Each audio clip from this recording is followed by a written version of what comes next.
And today's Wednesday, the third week of Easter, and it's April 29th.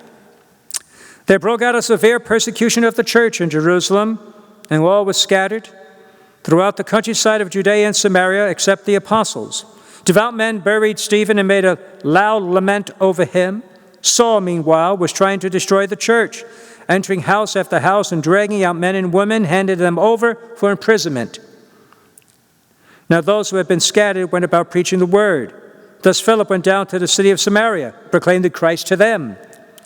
With one accord, the crowds paid attention to what was said by Philip. When they heard it and saw the signs he was doing, for unclean spirits crying out in a loud voice came out, and many possessed people, and many paralyzed and crippled people were cured, and there was great joy in that city.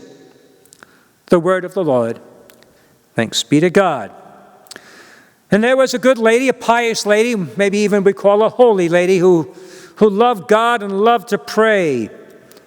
And she would pray, not just quietly to herself, but she had no embarrassment, no hesitation in praying right wherever she was, out publicly. As fate would have it, she lived next door to an atheist. And the atheist could hear her praying. And he thought to himself, that crazy lady, praying all the time like that, doesn't she know there's no God? And so many times while she was praying, he would come over and he would challenge her, debate her, and harass her. He said, lady, you're praying, you're crazy, you're wasting your time. There is no God. But she kept praying nonetheless. And then one day she ran out of groceries.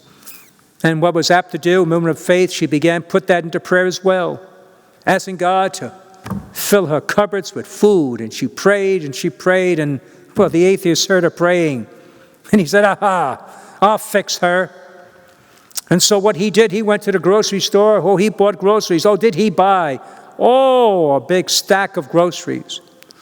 And he put it outside her door, and he rang the doorbell, went and hid behind a bush. Lady came out and saw the groceries. Her hand was raised to the heavens and just thanking God, praising God that he answered her prayer. Then the atheist came out. I told you there's no God. God didn't provide those groceries. I bought them. Undaunted, she praised God even more. She was jumping up and down. Thank you, Lord. Thank you, Lord. He said, finally he caught up with her and said, lady, what's your problem? Did you hear what I said? I bought those groceries. She said, I knew the Lord would provide me with these groceries, but I didn't know he was going to make the devil pay for them. Funny how things work. You know, the early church, we had the scene where it looks pretty bad, doesn't it? It looks pretty dismal. There's severe persecution going on, dragging out men and women, imprisoning them. And you would think this is a curse, a terrible time for the church, but there was a blessing. The blessing is this.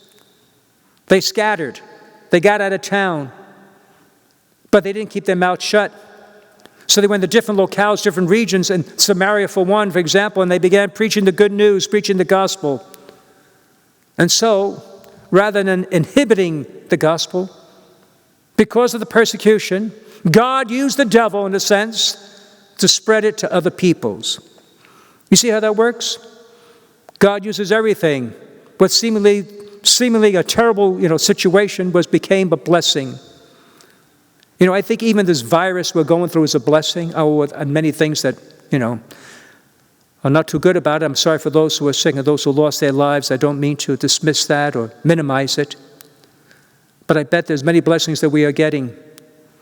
Blessing, appreciation for our families, our loved ones, appreciation for the food we have, or the time they even take a walk, go outside, to go to a movie, go to a restaurant. There's things that we realize, and realizing also how much time we waste on things that don't matter, spending money on things that really aren't important. I think we can come out of this stronger, that God can use this virus to make us a better people. And so whenever you're faced with different struggles or different problems, don't despair. Put it before God and let God bless it. You'll come out stronger. God bless you.